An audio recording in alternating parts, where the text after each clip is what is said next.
everyone, welcome back to Login Helps. In today's video, I'm going to guide you through the process on how to use Flipgrid for students. Keep watching the video till the end and don't forget to subscribe to our channel by hitting the subscribe button. Press the notification bell icon so that you'll never miss another update from us. Start by clicking open any web browser, or you can also do it on your smartphone with the Flipgrid application.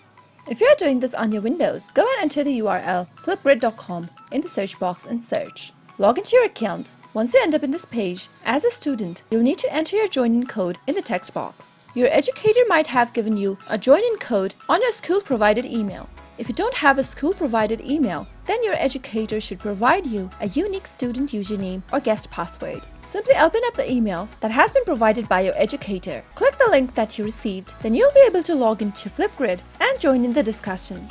If you've been given a join-in code or a special password, type it in the box and then click on the next arrow button. You'll need to enter your student username or scan a QR code in order to join in. Once you type in your username, you can double check by clicking on the eye icon in the right corner. After you're done, click on Go and you'll be able to join in. Once you've joined in, you'll be able to see the educator's topic at the top. Now, go ahead and click on Record a Response for the camera to start. When you're in your Flipgrid camera screen, you can record a video in 3 simple steps. Start by tapping on the circle at the bottom in order to start your recording. Once the countdown begins, you can start recording your video.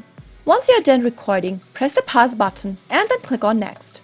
If you want to add any effects, click on the Effects button and then add filters by picking one from the menu, text, and much more. Tap the Next button in the bottom right to finish off. This is the video preview where you can review your video, trim, and confirm at the bottom right. Tap on the Next button, go ahead and submit your information for your video. You can edit your cover image, add a name tag, title, or even attach a link into the link text box. After you're done, click on Submit, and that is it. The Flipgrid camera offers a lot of fun and creative ways for you to share your ideas and voice. After you're done with the video upload, you can share your link for others to watch. Once your video is done, click on Done, and there you have uploaded a video as a student on a certain topic. That is how you can easily use and create a video to submit to your educator on Flipgrid. I hope you found the video to be helpful. If you did, go ahead and give us a thumbs up, comment down below in the comment box if you have a question or a feedback for us. I'll soon be back with more tutorial episodes. Goodbye till then.